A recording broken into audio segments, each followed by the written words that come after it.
If the premises are true which of the following must also be true. इस statement का मतलब क्या होता है? क्या बस ये यू लिखने के लिए लिखा जाता है विदाउट एनी पॉइंट? नो, इसका एक बहुत ही डीप मीनिंग है। अभी मैं आपके सामने अपने कोर्स के क्रिटिकल रीजनिंग सेक्शन से एक वीडियो प्ले करूंगा जिससे आपको स्टेटमेंट का इतनी अच्छी तरह से मतलब समझ में आ जाएगा कि आप जिंदगी में कभी नहीं भूलोगे। बाय द वे, ये वीडियो मेरे क्लैट 2027 एंड 2028 कोर्स का है जो मैंने अपने इनरोल्ड स्टूडेंट्स के लिए बनाया है। बट ये वीडियो मैं यूट्यूब पे अपलोड कर रहा हूँ फॉर योर हेल्प। बाकी कोर्स के बारे में आपको जितनी भी डिटेल्स चाहिए वो इस वीडियो के एंड में मैं दूंगा। Let's understand the concepts now. Hi, so इस शॉर्ट लेक्चर में हम इस चीज का मतलब समझेंगे कि what is the meaning of if the premise is true what also must be true. आपने जब भी देखा होगा क्रिटिकल रीजनिंग के क्वेश्चन में या फिर बहुत सारी अलग अलग जगह भी देखा होगा, ये स्टेटमेंट लिखी होती है। इस स्टेटमेंट का मतलब क्या होता है इसके बारे में तो हम समझेंगे, बट कुछ और भी चीज़ें हम समझेंगे। तो हम डायरेक्टली स्टार्ट करते हैं, आप अपने आप समझ जाओगे कि हम क्या बात करने वाले हैं। स्टार्टिंग में मैं आपको एक मतलब बताता हूँ इन सब चीज़ों का जो आपके सामने है। Valid, sound, unsound, true, false, illogical, logical, ये सब चीज़ें होती क्या है, ये सब चीज़ें समझना बहुत ज़रूरी है। मैं ये समझाने वाला हूँ अपने इंडक्टिव डिडक्टिव रीजनिंग वाले लेक्चर के अंदर भी, बट अभी मैं फिर भी आपको ये समझा देता हूँ because this is important to know. तो जब भी हम कहते हैं वैलिड, तो वैलिड होता है एक आर्ग्यूमेंट के लिए एप्लीकेबल और उसका मतलब होता है ये। अब मैं आपको अगर बहुत ही थ्योरेटिकल समझाऊंगा तो आप समझ इतनी अच्छी तरह से नहीं पाओगे, तो मैं डायरेक्ट आपको एक चीज ही सॉल्व करके बताता हूँ। सो फॉर एग्जाम्पल, अगर मैं बोलता हूँ कि all humans are immortal, immortal मतलब जो कभी भी नहीं मरता है। सो मैंने क्या बोला? All humans are immortal, Rahul is a human. तो फिर क्या हमारा कंक्लूजन होगा इन दोनों प्रेमाइसेस के बेसिस पे? Rahul is immortal. फिर से मैं पढ़ के बताता हूँ। जैसे अगर मैं बोलता हूँ कि ऑल ह्यूमंस आर इमॉर्टल, फिर मैं बोलता हूँ कि राहुल ह्यूमन है, तो बिल्कुल सिंपल से कंक्लूजन हमारा है राहुल इज इमॉर्टल। ये हमारा किस तरह का रीजनिंग हो गया? Deductive type of reasoning. Inductive deductive reasoning आप पढ़ोगे, चिंता मत करो। सो सिंपल में मैं बोलूँ तो इन दोनों चीजों के बेसिस पे, इन दोनों प्रेमाइसेस के बेसिस पे हम इस कंक्लूजन पे आसानी से आ पा रहे हैं। अब जब मैं बोलता हूँ वैलिड आर्ग्यूमेंट, तो ये जो आर्ग्यूमेंट आपकी बनी है ना, ये आपकी एक वैलिड आर्ग्यूमेंट है। वैलिड आर्ग्यूमेंट क्या होती है? जहाँ पे लॉजिकली बिल्कुल सही होती है चीज़ें, जहाँ पे बिल्कुल एक लॉजिकल सीक्वेंस होता है और लॉजिक बिल्कुल करेक्ट होता है। जैसे अगर मैंने बोला ऑल ह्यूमंस आर इमॉर्टल, फिर बोलता हूँ राहुल इज ह्यूमन, तो फिर बिल्कुल logically this is the conclusion that Rahul is immortal. तो जब इस तरह की आर्ग्यूमेंट होती है तो वो होती है आपकी वैलिड आर्ग्यूमेंट, और ये केवल आर्ग्यूमेंट के लिए एप्लीकेबल होता है। ठीक है, the structure of the argument is logically correct regardless of the truth. तो यहाँ पे क्या था? यहाँ पे प्रीमाइस भले ही ट्रू नहीं था, फॉल्स था यहाँ पे प्रीमाइस। यहाँ पे प्रीमाइस क्या बोला था? All humans are immortal. But क्या ह्यूमंस इमॉर्टल होते हैं? नहीं होते। तो भले ही प्रीमाइस फॉल्स था बट हमारी रीजनिंग करेक्ट थी, और जब आपकी रीजनिंग करेक्ट होती है ना, तो वो तरह की जो आर्ग्यूमेंट्स होती है वो होती है आपकी वैलिड आर्ग्यूमेंट। बट अगर आपको एक साउंड आर्ग्यूमेंट चाहिए, तो साउंड आर्ग्यूमेंट क्या होती है? जहाँ पे आपकी रीजनिंग भी सही हो, मतलब जहाँ पे आपकी आर्ग्यूमेंट भी सही हो, जहाँ आपकी रीजनिंग भी सही हो, मतलब जहाँ पे आपकी आर्ग्यूमेंट वैलिड हो और आपके प्रीमाइस भी एक्चुअली ट्रू हो। चलो आप इसको खुद बताओ कैसे होगा, किस तरह से आप इसको साउंड बना सकते हो, मतलब जहाँ पे आप लॉजिक भी मेंटेन कर पाओ बट साथ साथ में प्रीमाइस भी ट्रू रख पाओ। कर पा रहे हो? चलो ट्राई करो, ये तो मैं करके बताता हूँ। तो चलो ये हो गया। अब इसमें क्या बोल रहा हूँ मैं? ऑल ह्यूमंस डाई समडे, जो बिल्कुल ट्रू है। राहुल इज ए ह्यूमन, वो भी बिल्कुल ट्रू है, तो राहुल विल डाई समडे। तो यहाँ पे क्या हो रहा है? अब यहाँ पे ये हो रहा है कि लॉजिक बिल्कुल सही है। इन दोनों प्रीमाइसेस के बेसिस पे हम इस कंक्लूजन में लॉजिकली आ पा रहे, तो लॉजिक बिल्कुल सही, मतलब ये एक वैलिड आर्ग्यूमेंट है। साथ ही साथ प्रीमाइसेस भी यहाँ पे ट्रू है। पिछले वाले में प्रीमाइसेस ट्रू नहीं थे, यहाँ पे प्रीमाइसेस ट्रू है, मतलब प्लस प्रीमाइसेस और ऑल्सो ट्रू। तो जब आपकी वैलिड आर्ग्यूमेंट भी होती है और आपके प्रीमाइसेस भी ट्रू होते हैं, तो वो आपकी हो जाती है साउंड आर्ग्यूमेंट। अब हम चलते हैं हमारे थियरी के अंदर। यहाँ पे क्या लिख रखा है? जब आपकी आर्ग्यूमेंट वैलिड होती है, मतलब आपकी जब लॉजिक वैलिड होता है और जब आपके प्रीमाइस भी ट्रू होते हैं, तो आपकी हो जाती है साउंड आर्ग्यूमेंट। अब अनसाउंड आर्ग्यूमेंट क्या हो जाता है? जहाँ पे या फिर तो लॉजिक इनवैलिड हो या फिर आपके प्रीमाइस फॉल्स हो, उनमें से कुछ एक हो या फिर वो दोनों भी हो, तो भी वो आपका अनसाउंड हो जाता है आर्ग्यूमेंट। अब ट्रू फॉल्स जो होता है ना, वो आर्ग्यूमेंट के लिए नहीं यूज होता, वो होता है प्रीमाइसिस के लिए यूज, जैसा अभी हमने करा था। तो यहाँ पे क्या था? यहाँ पे फॉल्स प्रीमाइस था।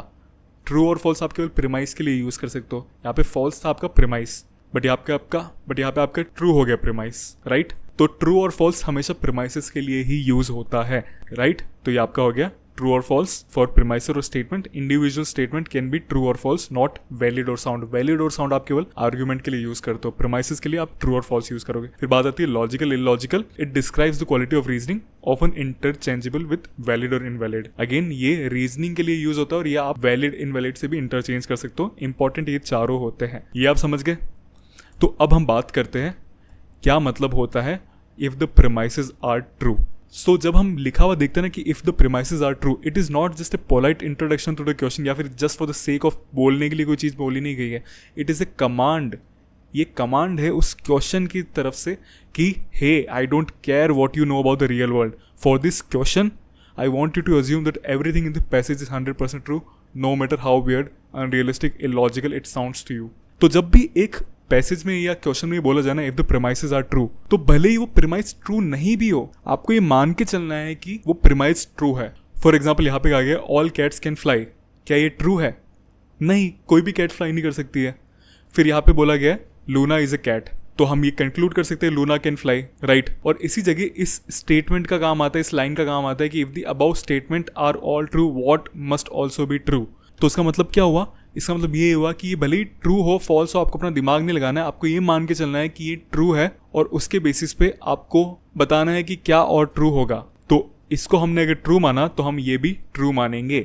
सो अगर हम मान के चल रहे हैं कि ऑल कैट्स कैन फ्लाई और हम मान के चल रहे हैं कि लूना इज अ कैट, तो हमको ये भी मान के चलना पड़ेगा कि लूना कैन फ्लाई। यही मतलब होता है जब हम कहते हैं if the above statements are all true, मतलब हमें ये मान के चलना है कि ये ट्रू है, भले ये रियल वर्ल्ड में फॉल्स है, हमें मान के चलना है ट्रू है। और इसके बेसिस पे हम क्या ये लॉजिकली कह सकते हैं कि ये ट्रू है, तो यस हम ये कह सकते हैं। सो अगर मैं सिंपल वे में बोलूँ तो अगर आपके सामने ये लिखा हुआ हो कि if the statements are true what must be true, तो आपके सामने जो भी स्टेटमेंट लिखी गई है वो आपको सच मान के चलना है और आपको केवल लॉजिक पे फोकस करना है। As simple as this. भले ही वो रियल लाइफ में ट्रू ना हो, आपको ये मान के चलना है कि वो ट्रू है और आपको केवल लॉजिक पे फोकस करना है। आपको केवल ये फोकस करना है कि मेरी जो आर्ग्यूमेंट है वो वैलिड है या नहीं है, मतलब वो लॉजिकली फॉलो हो रही है या नहीं हो रही है, on the basis of these premises, मान के चलते हुए कि ये प्रीमाइसेस ट्रू है। Okay, so here's the key lesson in critical reasoning. Your job is not to judge the truth of the statements. Your job is to accept them as truth and then work within that world. It's like stepping into a bubble. Once you're inside, real world facts don't matter. Only logic matters. Only validity of the argument matters. Right? ये आप read करो क्या बोल रहा है यहाँ पे। अब हम क्वेश्चन सॉल्व करते हैं एक सिंपल सा। In the country of Lumeria, all vehicles run on water. No vehicles in Lumeria use petrol or diesel. Caro owns a vehicle in Lumeria. If the premises above are all true, which of the following must be true? तो क्या बोला जा रहा है यहाँ पे, एक लुमेरिया नाम से कंट्री है, वहाँ पे सारे व्हीकल्स वाटर पे रन करते हैं, कोई भी व्हीकल्स वहाँ पेट्रोल या डीजल नहीं यूज करते। और कैरो करके एक इंसान है जो एक व्हीकल ऑन करता है लुमेरिया में। तो हम क्या कंक्लूड कर सकते हैं यहाँ पे on the basis of these premises? ये कंक्लूड कर सकते हैं Carolus vehicle must run on water, simple. और यही आपका आंसर यहाँ पे हो जाता है। ए ऑप्शन राइट नहीं है बिकॉज यहाँ पे अपना दिमाग लगा रहा है अननेसेसरी। सी और डी में अपना आउटसाइड दिमाग लगा रहा है, वो भी राइट नहीं है। तो आपका आंसर क्या राइट होगा? बी। एक और क्वेश्चन सॉल्व कर लेते हैं, तो आप पॉज करिए, पॉज। चलो सॉल्व कर लिया, तो ये रहा आपका इसका आंसर। तो ये है हमारा कंक्लूजन। क्या कंक्लूजन है हमारा? अंडरस्टैंड करो क्या मतलब होता है true, false, sound, unsound, valid, invalid का। फिर से हम रिवाइज करते हैं। चलो, ट्रू फॉल्स होता है केवल प्रीमाइसेस के लिए या कंक्लूजन के लिए, मतलब स्टेटमेंट्स के लिए होता है। साउंड होता है वो आर्ग्यूमेंट जिसमें आपके प्रीमाइसेस भी ट्रू हो, कंक्लूजन वगैरह जो भी है वो सब भी ट्रू हो और आपका लॉजिक भी वैलिड हो, मतलब जो वैलिड आर्ग्यूमेंट भी हो साथ साथ में इसमें प्रीमाइसेस भी ट्रू हो, तो वो आपकी साउंड आर्ग्यूमेंट हो जाती है। अनसाउंड मतलब या फिर तो इनवैलिड है, मतलब वैलिड नहीं है, या फिर उसमें प्रीमाइसेस ट्रू नहीं है, या फिर वो दोनों है, तो वो आपकी अनसाउंड हो जाएगी। वैलिड मतलब जहाँ पे आपका लॉजिक बिल्कुल परफेक्ट जा रहा हो, इनवैलिड जहाँ पे आपका लॉजिक बिल्कुल सही नहीं हो। और फिर मैंने आपको बताया कि अगर आपको ये स्टेटमेंट कहीं पे लिखी हुई मिलती है तो आपको प्रीमाइसेस को ट्रू एक्सेप्ट करके चलना है, अपना खुद का नॉलेज यूज नहीं करना है और जस्ट फोकस करना है लॉजिक और वैलिडिटी ऑफ द आर्ग्यूमेंट के ऊपर। So I hope this session was helpful to you and अगर आपने ये सेशन भी कंप्लीट कर लिया तो this is another cookie for you. I know बहुत बोरिंग और लेम चीज़ है but still this is something that I did. So I'll see you in the next lecture. Hi, video को एंड तक देखने के लिए थैंक यू वेरी मच। अभी मैं आपको सारी डिटेल्स देता हूँ अपने क्लैट 2027 एंड 2028 कोर्स के बारे में। चाहे आप किसी में भी इनरोल करो, दीज आर द थिंग्स जो आपको प्रोवाइड करी जाती है दोनों कोर्सेज में। तो क्या क्या चीज़ें डिस्कस करते हैं हम। सबसे पहली चीज़ है सिलेबस कंप्लीशन। पूरा सिलेबस आपका कंप्लीट कराया जाता है, बल्कि कई बार आपका रिवीजन भी कराया जाता है। पिछले साल तक हम मैथ्स नहीं पढ़ाते थे बट इतनी सारी रिक्वेस्ट रिसीव हुई हमें कि सर प्लीज़ आप मैथ्स भी पढ़ा दीजिए, तो अब हम मैथ्स भी पढ़ाएंगे। So end to end course बन चुका है ये पूरा। Recorded videos on several topic for fast self study by the student. तो कोर्स में आपकी लाइव क्लासेस भी होती है और आपको प्री रिकॉर्डेड वीडियोस भी मिलते हैं। मतलब तो अगर आपको लाइव क्लास से पढ़ना है तो आप लाइव क्लास से पढ़ सकते हैं, बट आपको पहले से रिकॉर्डेड कुछ वीडियोस है वो देखने अपने कॉन्सेप्ट क्लियर करने के लिए, तो वो भी आप कर सकते हैं। हमने एक हाइब्रिड कोर्स बनाया है बिकॉज मैं पर्सनली जब अपनी क्लैट प्रिपरेशन कर रहा था तो मैं यूट्यूब पे पहले से कोई रिकॉर्डेड वीडियोस होते थे वही देखता था, तो इसलिए मैंने ऑप्शन इंक्लूड करा है एंड मैंने स्पेशली बैठ के 50% से भी ऊपर कोर्स आपके लिए रिकॉर्ड करा है ताकि आप लाइव क्लासेस नहीं भी अटेंड करो तो भी आप अपना सिलेबस अच्छा खासा कंप्लीट कर सकते हो। Weekly live classes for practice and doubt solving.